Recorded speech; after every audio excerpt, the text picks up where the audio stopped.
আলাইকুম সুপ্রিয় শুভাকাঙ্ক্ষী, আপনারা সবাই ভালো আছেন আশা করি। আলহামদুলিল্লাহ আমি সুস্থ আছি। তো আজকে আগস্ট মাস শুরু হয়ে গেছে।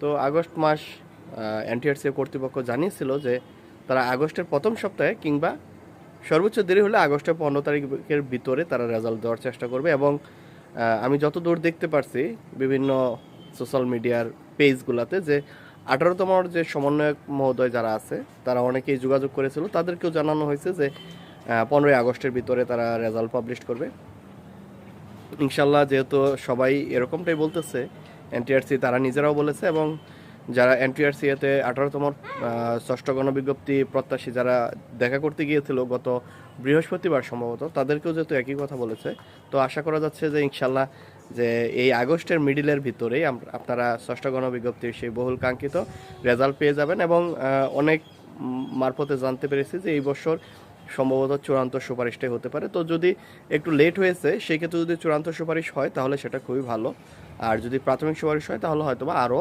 20-25 দিন পরে চূড়ান্ত সুপারিশ হবে। প্রাথমিক সুপারিশের রেজাল্টের পর থেকে 20-25 দিন যাবে।